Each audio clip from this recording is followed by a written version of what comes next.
Bon début de week-end à tous et à toutes fidèles téléspectateurs. Vous qui aimez votre émission Le Panel, c'est le samedi consacré à la religion. C'est pour réfléchir autour de certaines thématiques qui font débat. On est chrétien, mais hélas, il y a trop de glissements là-dessus.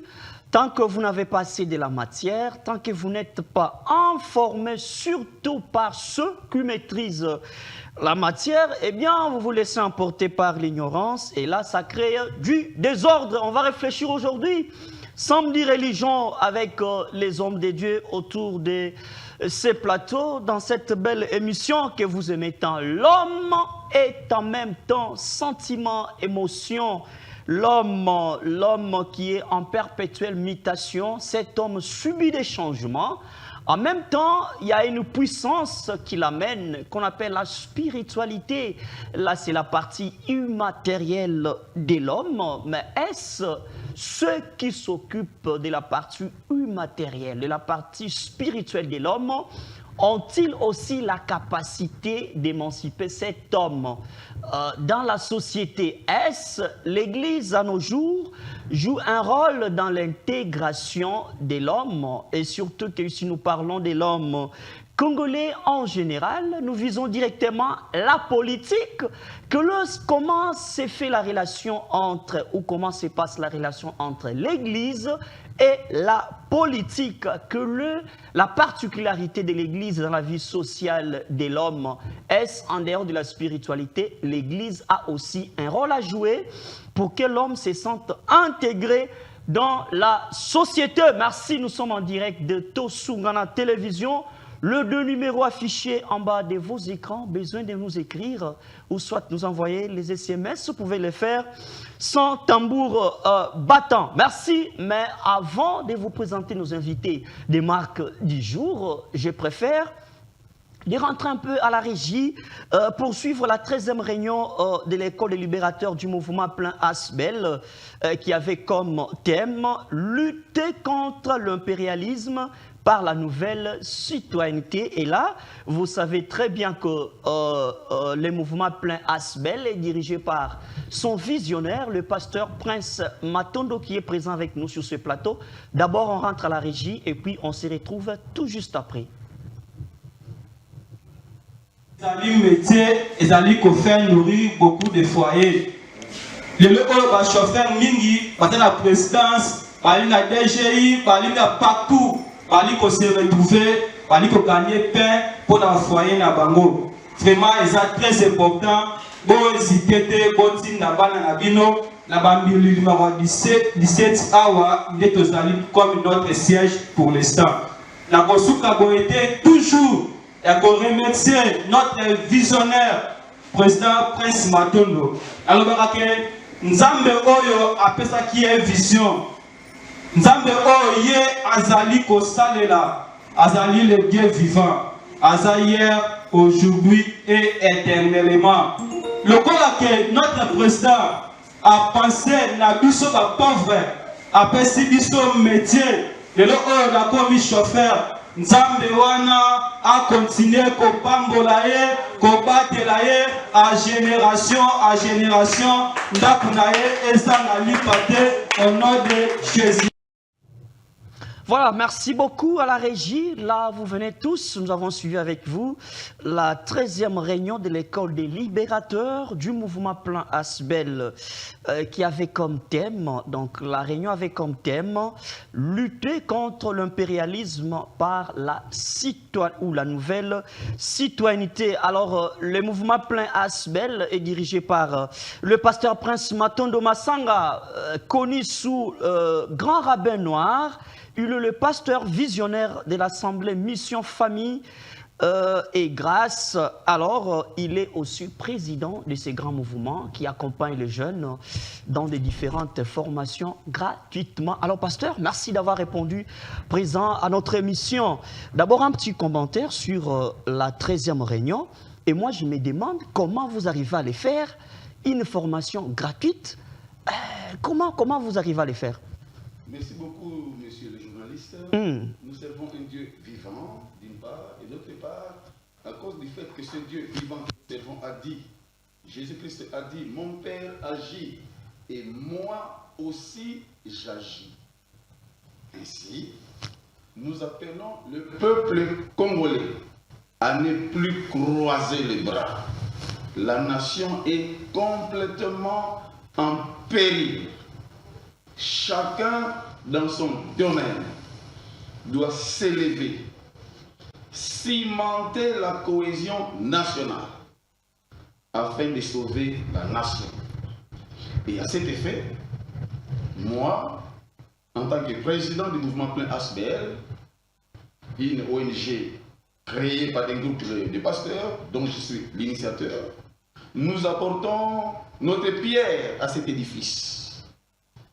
À travers ces actions, justement, à travers les gens que nous encadrons, auxquels nous fournissons des formations gratuites, comme vous l'avez dit, nous essayons d'apporter notre pierre dans cette population qui croupit dans une misère indicible.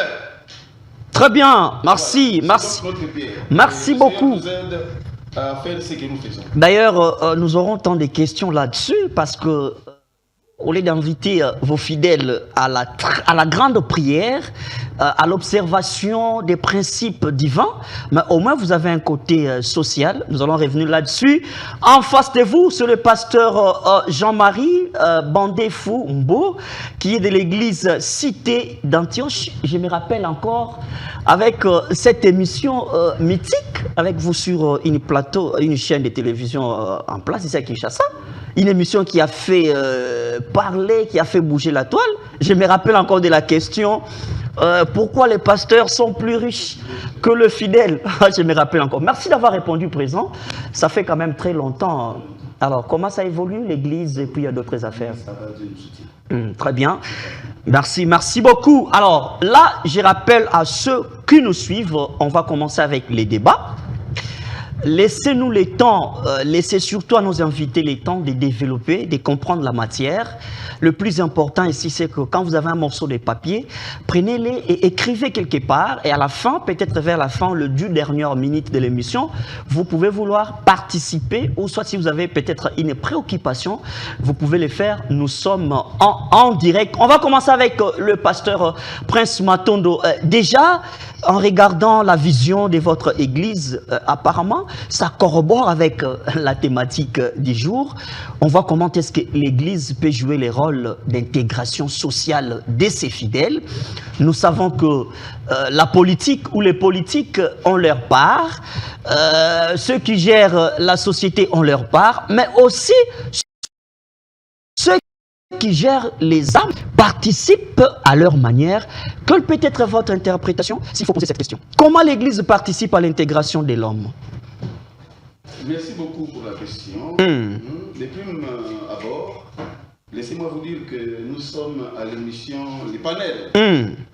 Et les panels vient du mot latin panis et du mot hébreu el, qui veut dire pain de Dieu, n'est-ce pas? Et le pain de Dieu, c'est la parole de Dieu. Donc déjà, nous, hommes de Dieu, nous participons au bien-être de la population dès lors que nous lui fournissons le pain de Dieu. Voyez-vous?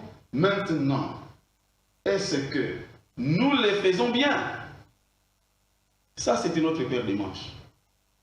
Mais au départ, laissez-moi vous dire, sans embâche, que l'homme de Dieu, le serviteur de Dieu, le pasteur, le prêtre, et qui sais-je encore, participe pleinement au bien-être social de ses fidèles. Au bien-être du citoyen. Au bien-être du citoyen. Je parle du bien-être du citoyen. Bon, maintenant, est-ce que l'homme de Dieu le fait bien? De quel bien-être s'agit-il? Le bien-être est-il totalement pris en charge?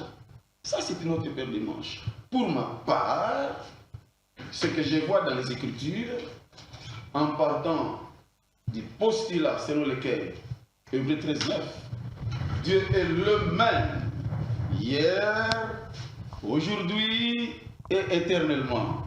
Donc en parlant du fait que notre Seigneur soit le même, que notre Seigneur est le même, nous disons justement que le pain de Dieu, nous le voyons dans l'Ancien Testament, c'est la manne.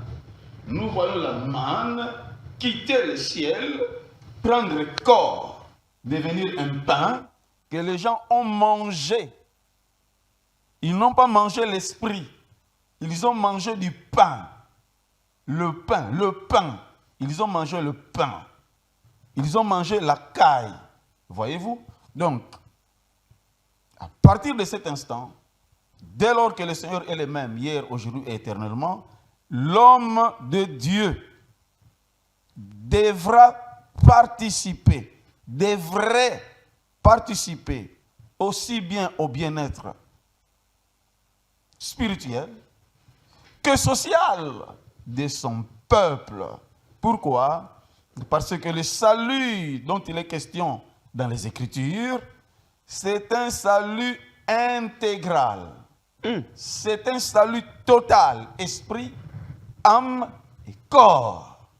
Alors là où l'Église, semble-t-il, a failli, c'est à partir du moment où l'Église qui a aujourd'hui pignon sur rue, c'est l'Église des réveils, qui brasse des millions d'âmes aujourd'hui, n'est-ce pas?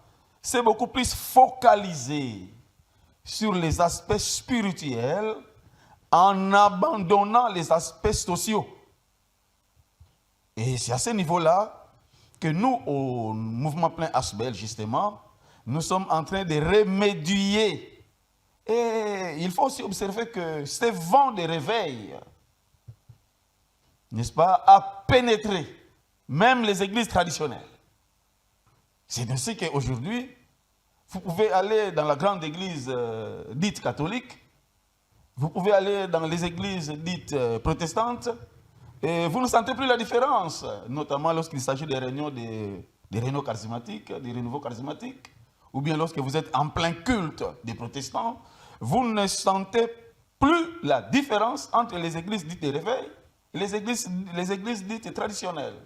Donc ce vent, malheureusement, a également accédé dans les églises traditionnelles, de telle sorte que nous avons tendance, avec l'appui de la colonisation, n'est-ce pas, nous avons tendance à prioriser les aspects spirituels et en abandonnant les aspects sociaux comme rôle de l'Église. Très bien. Merci beaucoup, Pasteur Prince Matondo. Le débat s'annonce tellement profond. Alors, la parole est accordée au pasteur Jean-Marie Mbandé Fumbo, qui est de l'église Cité d'Antioche. Pasteur, vous avez suivi le pasteur Prince Matondo, qui a fait un parallélisme. C'est ça, on appelle ça le dualisme là. On veut comprendre cette relation ou les rôles que joue l'église dans l'intégration sociale de l'être humain. Parce que, tel qu'il a dit le pasteur, le Seigneur est le même aujourd'hui, hier et éternellement. Ça signifie qu'il n'y a pas moyen de dissocier les corps de l'âme. Donc l'homme doit évoluer dans son entièreté. Est-ce que vous pensez que l'Église, en dehors de la spiritualité, joue un rôle dans la vie sociale de l'être humain? Comment l'Église joue ses rôles? Vous avez le temps. 5 minutes.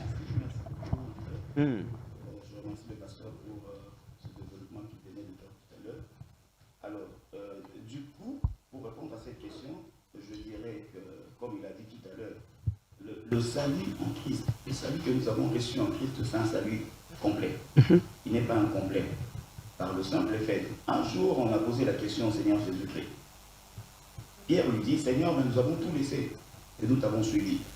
Qu'est-ce que nous aurons en retour?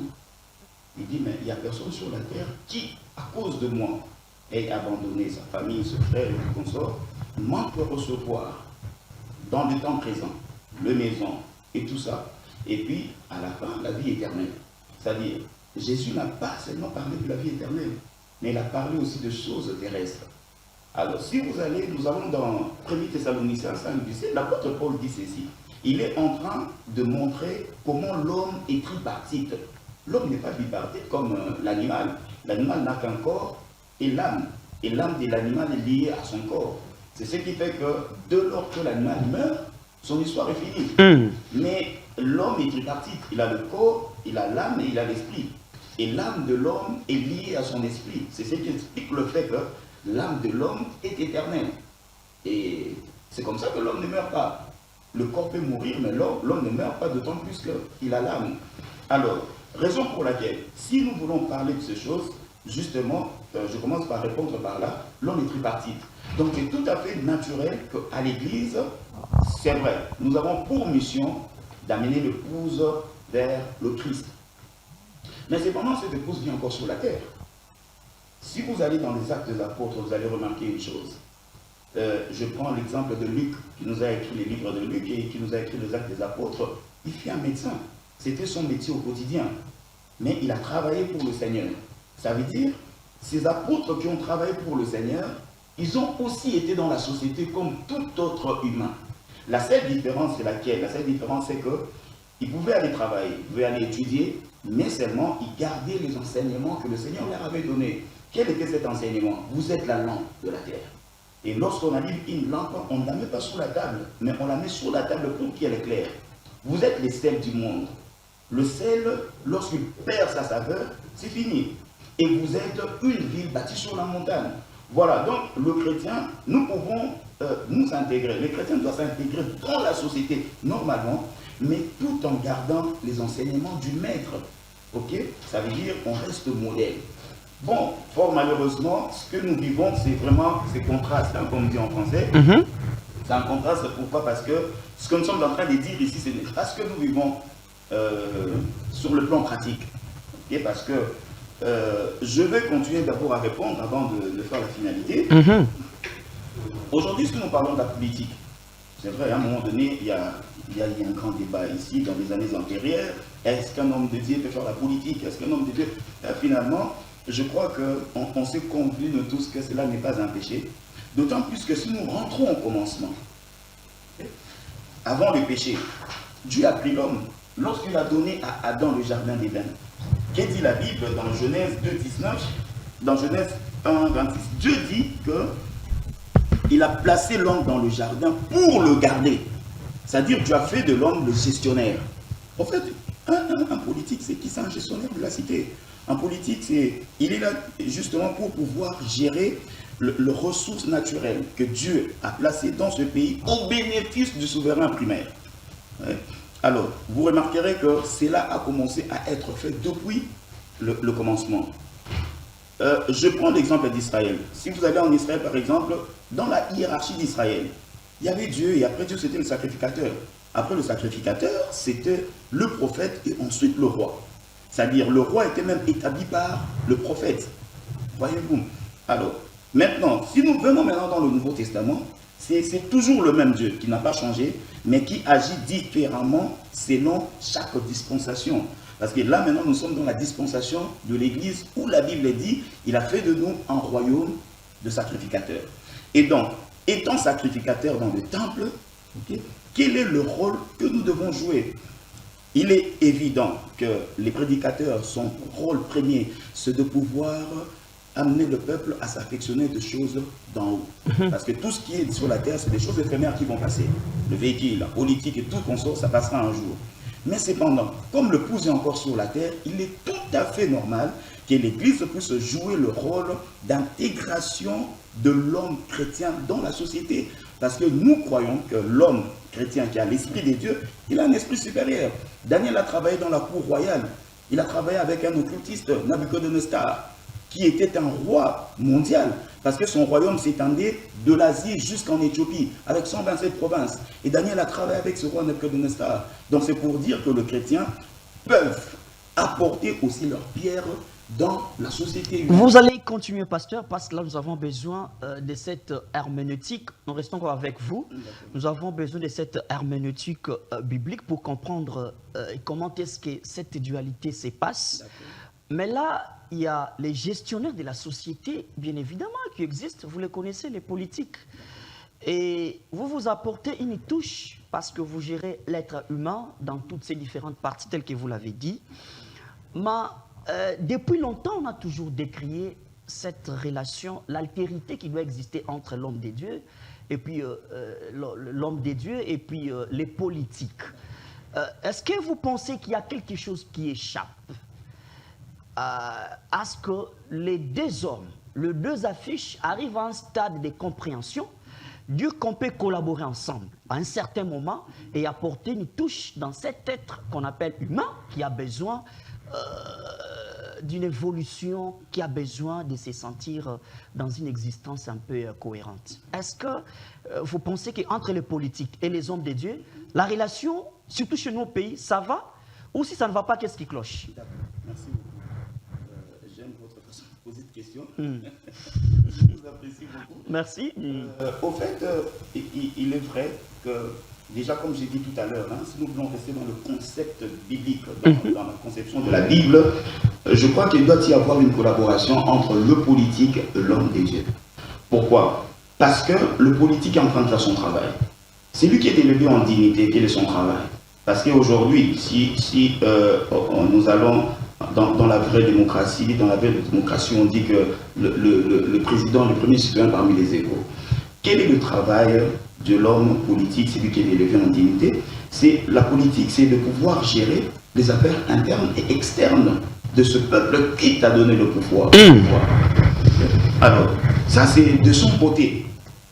Maintenant, du côté homme des dieux, il est là parce que la Bible dit, lorsque Dieu a pris Israël, Israël est allé ils sont en train d'aller en captivité. Par Jérémie, Dieu dit ceci: priez pour la nation, vous irez, parce que votre bonheur en dépend. Voilà, c'est-à-dire, l'homme des dieux, les hommes des dieux sont là pour pouvoir soutenir le politique pour la bonne marche. Tout en sachant les dangers que présente un politique ne fait pas quelque chose pour rien, soit ne fait rien pour rien, comme on le dit en français.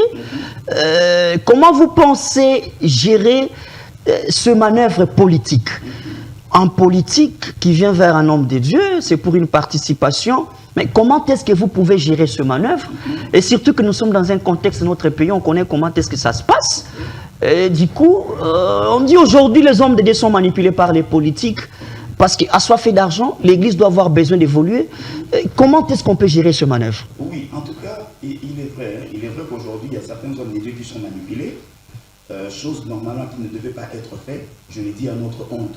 En tant qu'homme des dieux. Ça, c'est bien la reconnaissance. Oui, je dis à notre honte en tant qu'homme des dieux. En principe, le rôle de l'homme des dieux n'est pas aller roupir des gens, n'est-ce pas, faire de courbettes, je voulais dire, devant le politique, mais plutôt leur dire la vérité. Je vois Élie. Élie a accompagné la royauté d'Akab. Okay? Élie n'a pas eu peur d'Akab. Il aurait se présenter devant Akab, il a dit à Akab, la manière dont tu gères les pays n'est pas correcte. Okay. Il n'a pas eu peur. Okay. Et lorsque Akab a voulu faire la tête, il y a parlé. Ils ont que 3 ans sans bruit. Il dit, sur ma parole, il ne pleuvra pas. Voyez-vous. Donc c'est pour dire, l'homme des dieux doit rester homme des dieux.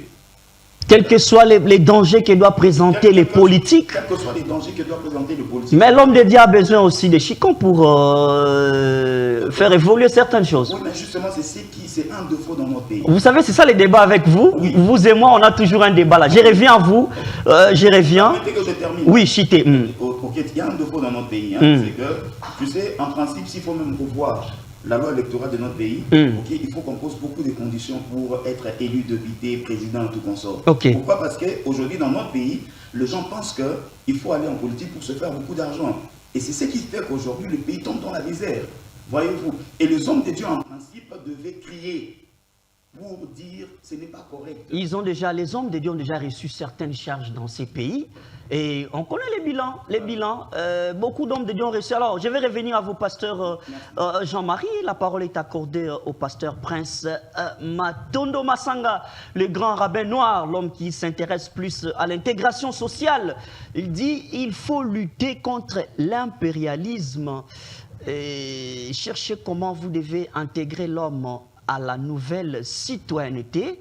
Ça fait partie de l'intégration, changement des mentalités, tout et tout. Pasteur, est-ce que vous pensez que tout ce que les politiques proposent, les textes du droit,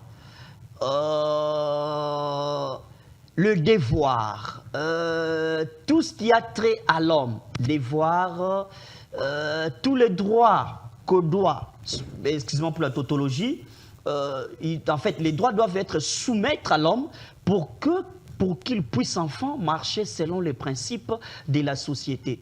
Est-ce que la rencontre entre la proposition du politique et l'accueil du pasteur, vous pensez que c'est toujours chose facile? Et si ce n'est pas facile, comment est-ce que vous faites pour que vous ne puissiez pas être en difficulté avec les politiques qui gèrent la société? Ok, merci beaucoup pour la question. Vous mettez le micro, oui. Merci beaucoup pour la question, monsieur le journaliste. L'une des difficultés à laquelle la société, en particulier congolaise, est vouée aujourd'hui, est liée au fait que, comme dit la Bible, mon peuple périt parce qu'il lui manque la connaissance. En principe, selon les Écritures, le politique est un serviteur de Dieu. En principe. En principe. Mais en politique, il n'y a pas de morale. Il s'est fait que, aujourd'hui, le politique s'est éloigné de Dieu. Voyez-vous? Le modèle de tous, c'est Dieu lui-même. Le premier gestionnaire de la cité, c'est Dieu lui-même. C'est la raison pour laquelle, justement, dans les livres de Genèse, nous voyons Dieu, en gestionnaire, venir mettre de l'ordre dans le chaos. Dieu dit, et la lumière fut. Voyez-vous? Donc, dans toute société en décadence, comme la nôtre, le rôle de l'homme de Dieu devrait être majeur en politique. Voyez-vous? La difficulté réside au fait que l'homme de Dieu aujourd'hui, la personne appelée l'homme de Dieu, est-elle réellement homme de Dieu? C'est ça la grande question. Ça, c'est la grande question. Et un bon jugement des valeurs de votre part. Parce que, en réalité, ce que nous ignorons, c'est qu'il y a les hommes appelés par Dieu et les hommes appelés par les hommes. Voyez-vous? Alors, la plupart de ceux que nous appelons hommes de Dieu aujourd'hui sont des hommes appelés par des hommes. Ils ne sont pas des hommes appelés par Dieu. Et c'est la raison pour laquelle nous pouvons les voir dans plusieurs... nous pouvons les voir en difficulté par rapport à leur relation avec les politiques, en train de se courber devant les politiques. Les hommes de Dieu, un homme de Dieu, l'homme que Dieu lui-même a appelé, type Moïse, n'est-ce pas? C'est une personne qui a rencontré Dieu, qui a expérimenté Dieu. Les autres, à côté diraient, c'est une personne initiée à la spiritualité par Dieu lui-même. Il a rencontré Dieu, il a fait une expérience tellement solide avec Dieu qu'il ne peut pas se courber devant un homme qui qu'il soit. Parce qu'il sait qu'il a appelé. Mais ceux que nous voyons aujourd'hui, les hommes dits de Dieu, qui en réalité sont des hommes appelés par des hommes, toute église confondue, toute religion confondue, ce sont des gens qui sont en train de se courber devant les hommes, devant les politiques, simplement parce que ils n'en connaissent rien à l'initiation à la spiritualité. Voyez-vous? Quand Dieu appelle Gédéon, c'est un processus individuel, seul à seul, avec Dieu.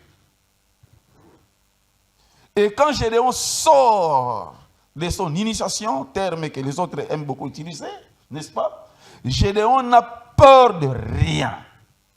Ce qui lui permet justement d'affronter premièrement l'autel de sa propre famille. Parce que Gédéon n'a plus peur de rien. N'a peur de rien. Alors, aujourd'hui, nous avons besoin, la société a besoin des hommes de Dieu.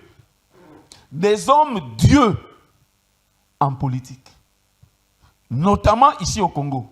Ces hommes Dieu, ces hommes de Dieu, moi je préfère dire ces hommes Dieu, n'auraient pas peur d'apporter des visions,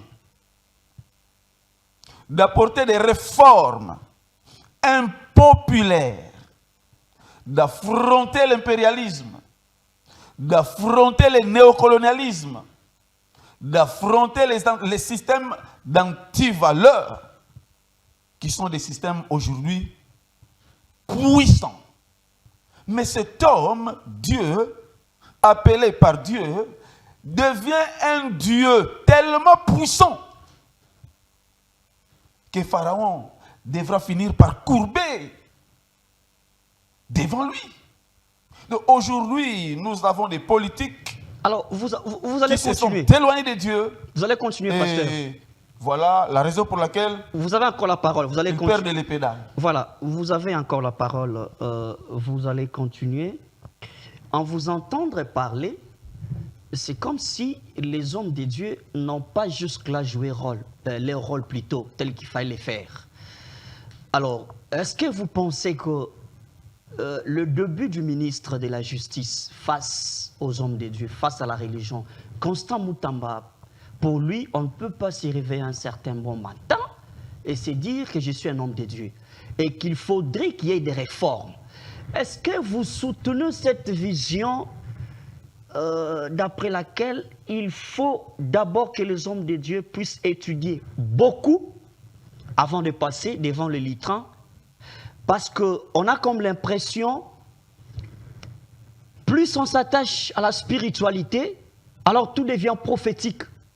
Et quand ça devient prophétique, la science n'a plus sa place. Et dans le peuple de Dieu, dans leur tête, dans leur manière de voir les choses, ils pensent que c'est le spiritualisme qui amène tout au-delà. Est-ce que vous pensez que soutenir l'idée des réformes dans ce pays, face à la religion, face aux églises, parce que vous taquinez sur les églises de réveil, il faut qu'il y ait des réformes à quel niveau? Nous avons besoin que les ministres de la Justice aujourd'hui soient bien entourés et surtout bien conseillés. Il ne faut pas qu'ils tombent dans l'erreur de penser qu'un diplôme peut faire un homme de Dieu. Non. Il ne devrait pas tomber dans cette erreur. Mais c'est pour éviter les chevauchements, la D'une pluralité part. des pasteurs et des églises dans ces pays. D'une part. D'autre part, vous allez voir que les théologiens, c'est-à-dire les diplômés de la science dite de Dieu, les théologiens, a son rôle. Il doit aider à réfléchir. Mais c'est lui, la personne, l'homme que Dieu a choisi.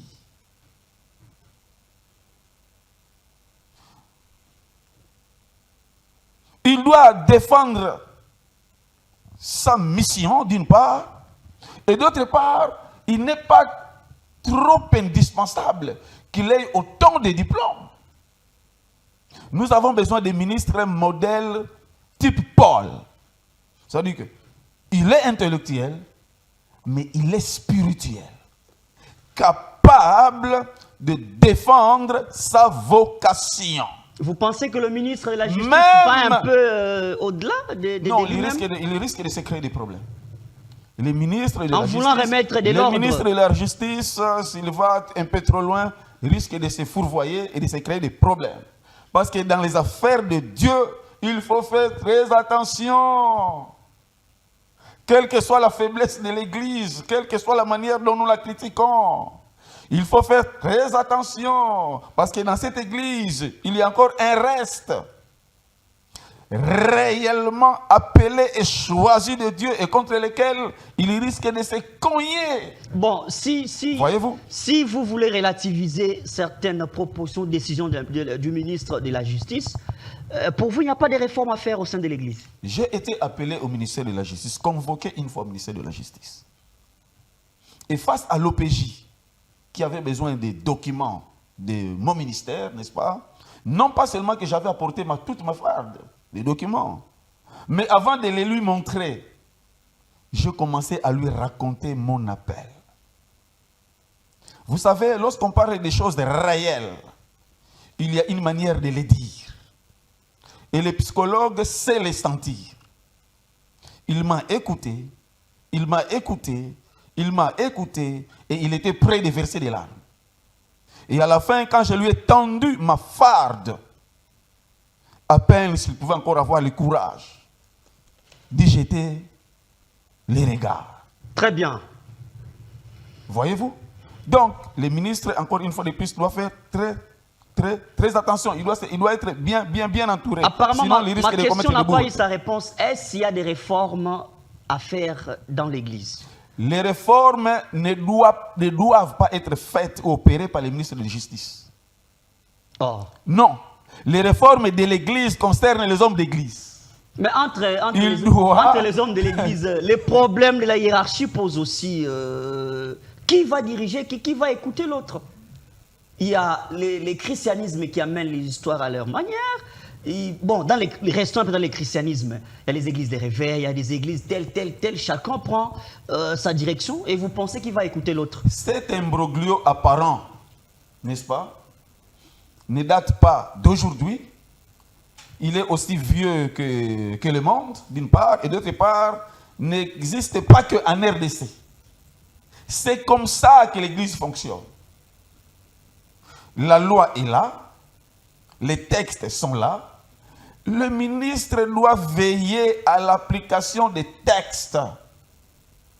Le problème chez nous au pays ne réside pas dans une carence de législation, mais dans leur applicabilité. Très bien. Les textes ne sont pas appliqués. Très bien, pasteur. Nous demandons et prions à notre chère Excellence, le ministre de la Justice, n'est-ce pas, de travailler à l'application des textes en vigueur, au lieu de chercher à se fourvoyer à gauche ou à droite, au risque de se créer des problèmes sur le plan spirituel. Très bien. Merci beaucoup, pasteur Prince Matondo, le grand rabbin noir, pasteur visionnaire de l'Assemblée, Mission, Famille et Grâce, et puis président du mouvement Plein Asbel, un mouvement qui donne des formations gratuites à tout le monde, formation en auto-école et coupe et couture. Voilà, alors, pasteur Jean-Marie,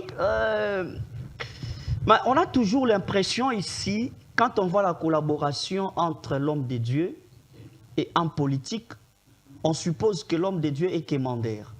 Est-ce que vous pensez qu'il y a une autre manière de commencer à voir la relation qui existe entre l'homme de Dieu et puis les politiques?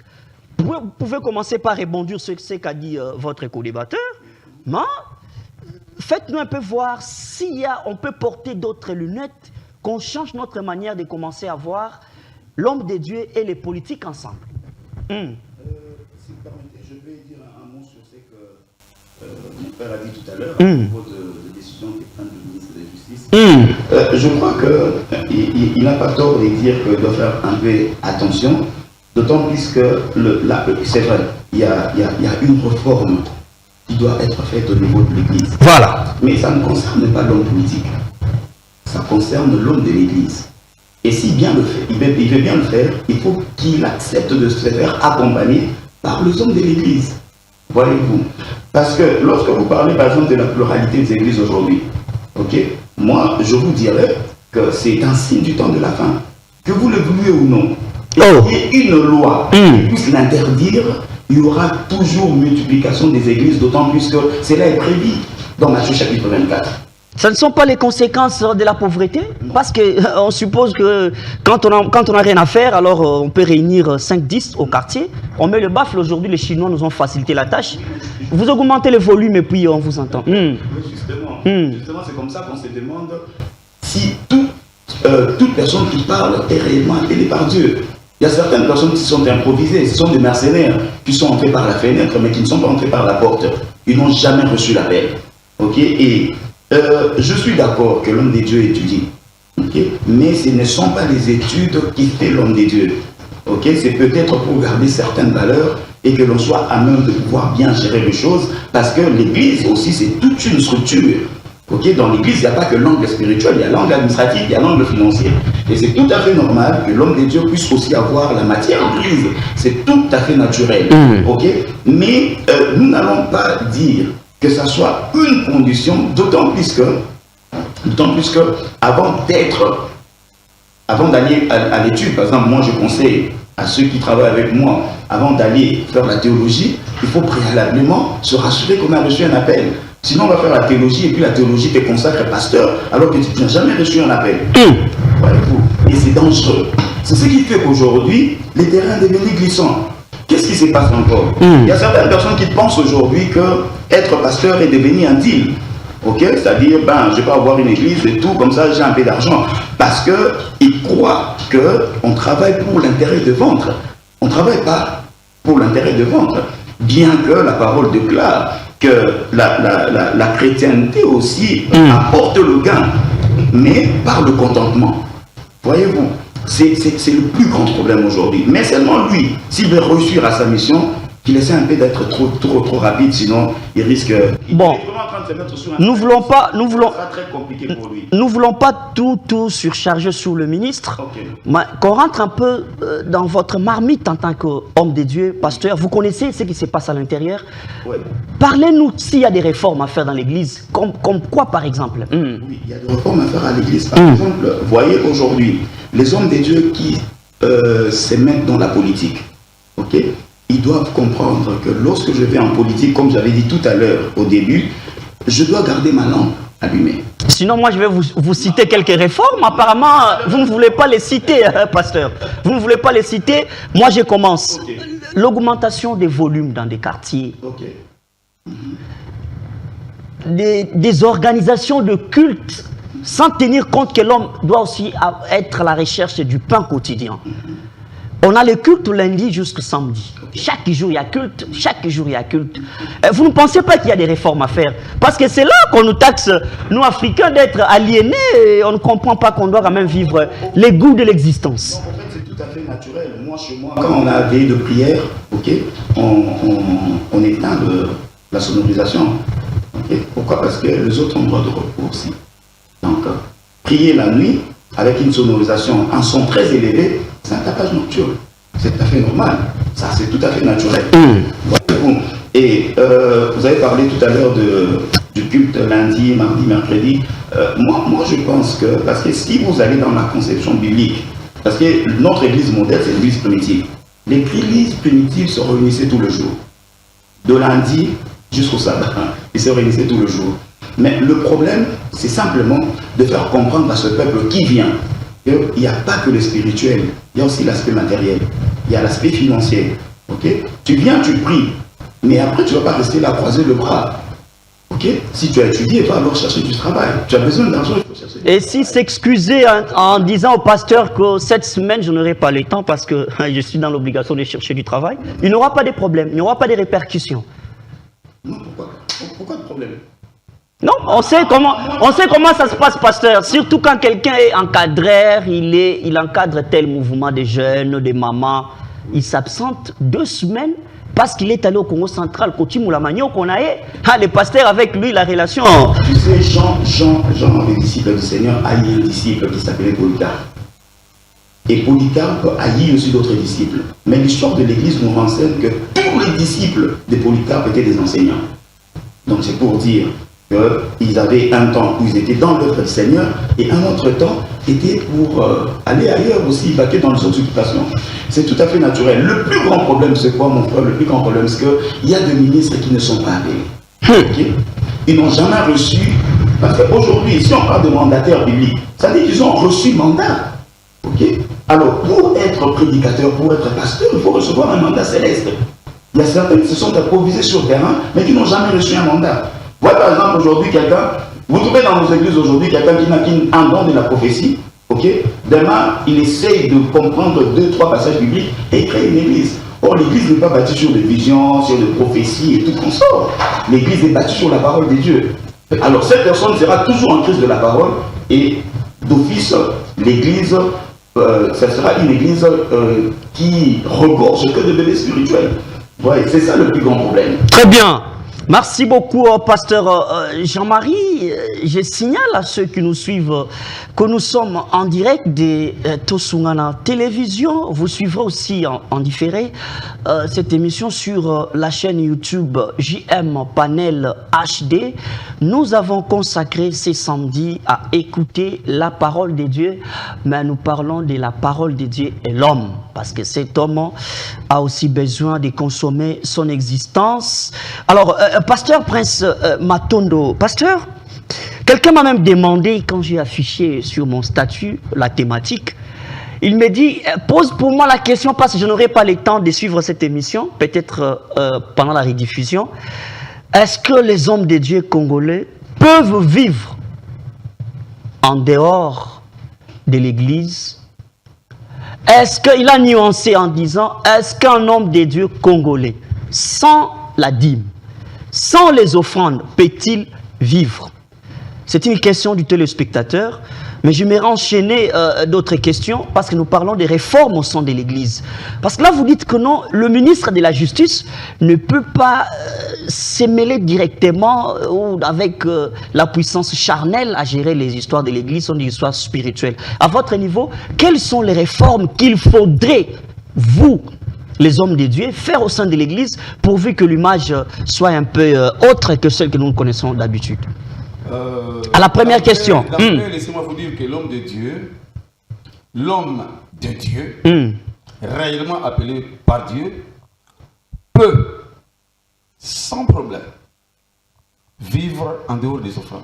Ah! Sans problème. Ça, vous devez vraiment faire une démonstration. La preuve, c'est pendant le Covid. N'est-ce pas? Pendant le Covid, les églises sont restées fermées. Mais RTL Man, il travaillait. Un peu ça aussi. Un peu ça travaillait. Justement, lorsque vous parlez déjà de RTL Man et un peu ça, vous avez affaire justement à des églises ou à des chrétiens suffisamment majeurs, à des assemblées suffisamment développées.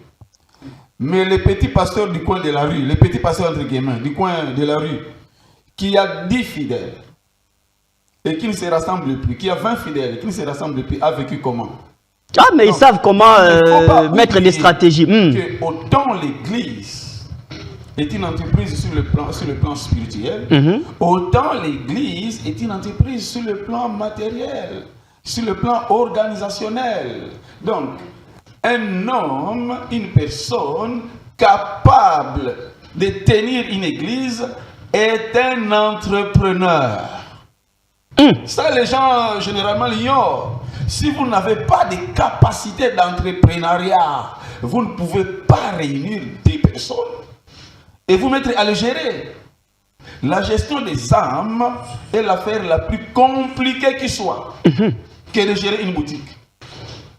Donc déjà, à partir du moment où une personne est capable de gérer quelques âmes, aussi peu nombreuses soient-elles, cette personne est une grande entrepreneur. Elle a des qualités qui, n'est-ce pas, peuvent facilement exploser en dehors du ministère. Et sans problème.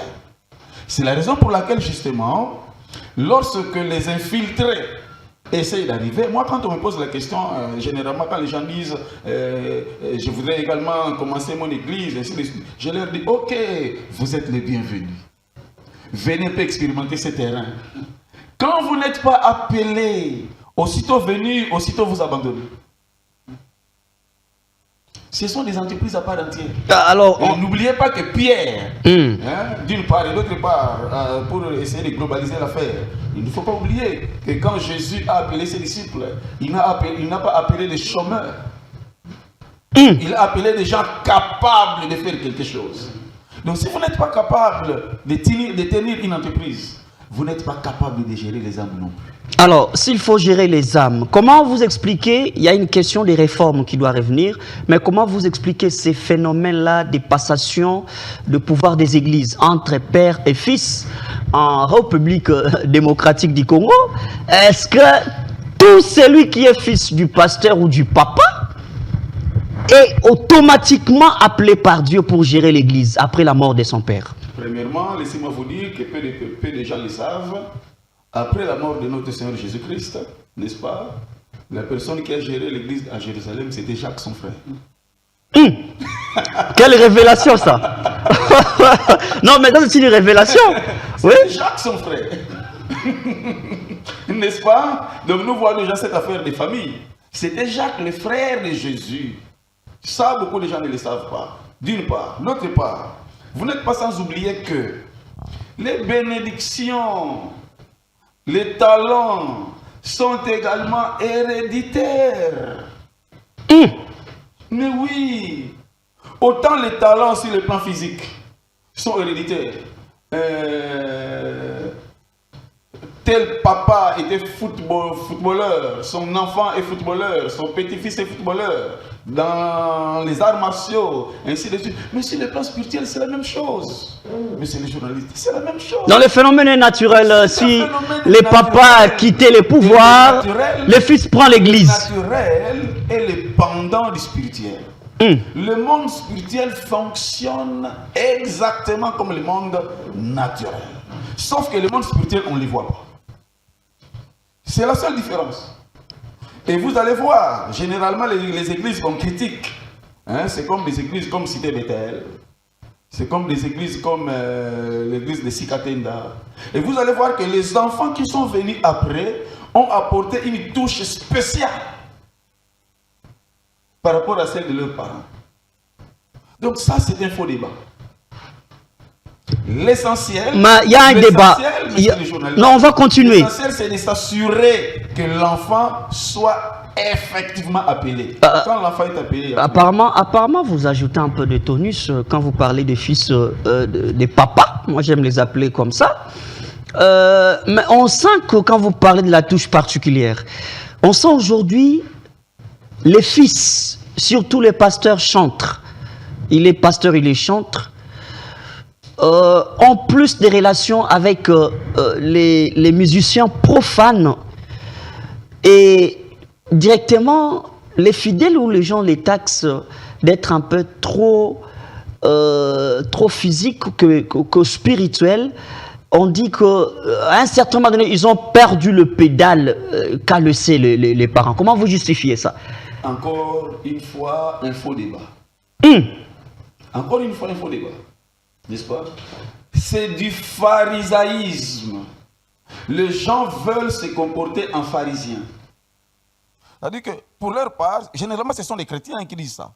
Ce sont des chrétiens, entre parenthèses, à part entière. Ils fréquentent ce monde-là. Et ils le fréquentent vainement. Mais lorsqu'un homme de Dieu, n'est-ce pas, approche ce monde dit païen, il est accusé de tous les maux. Ce qu'on oublie, c'est quoi? C'est que nous avons des aînés dans la foi. Que dit Paul? Paul dit que parmi les juifs, il est juif. Et parmi les non-juifs, il se sent aussi à l'aise. Pourquoi? Pour gagner quelques-uns. Ne vous en faites pas. Aujourd'hui, le pasteur Marc Kalambaye, par exemple, pour ne pas le citer, a beaucoup plus de facilité si Werason était païen.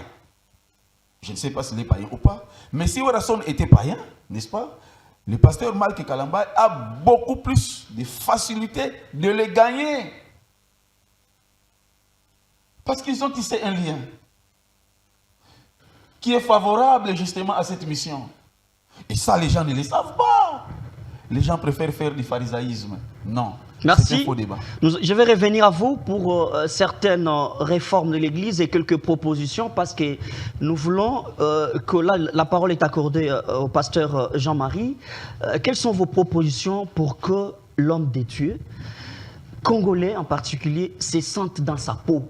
et dans ses propres responsabilités, qu'il ne pousse pas, parce qu'il y a certains hommes de Dieu qui craignent, la télévision, bien la photo, la politique, ou bien avec un musicien profane, ça risque de crier sur moi. Comment est-ce qu'il peut arriver, le pasteur congolais, à s'assumer en tant que pasteur, tout en différenciant les rôles qu'il doit incarner dans la société? Vous faites la conclusion et puis le pasteur va finir l'émission aussi. Ah, d'accord. Vous permettez que je revienne sur quelques points Pas de problème. Oui, justement, quand on parle de dîmes, offrandes, de tout, on se pose la question, est-ce qu'un pasteur peut aussi vivre en dehors de l'église? Je crois que c'est aussi mal comprendre les Écritures, d'autant plus que si vous lisez dans la parole de Dieu, la Bible est dit dans Malachie, apportez dans la maison du trésor, donc les dîmes et les offrandes, pour qu'il ne manque pas de la nourriture dans ma maison. Ok, ça veut dire, en fait, on a toujours tendance à dire qu'un pasteur qui travaille à temps plein, parce qu'il ne travaille pas à temps plein, c'est vrai, mais on a toujours tendance à dire qu'un pasteur qui travaille à temps plein, c'est pas correct. Non, non, parce que le pastorat lui-même, c'est un travail. Okay? Un travail qui mérite une rémunération conséquente. Voyez-vous? Donc, alors, quel est d'où provient dans sa rémunération? C'est le recette, si je vais parler en termes économiques, c'est le recette que réalise l'Église. Et ce recette-là, ce sont des offrandes et des dîmes.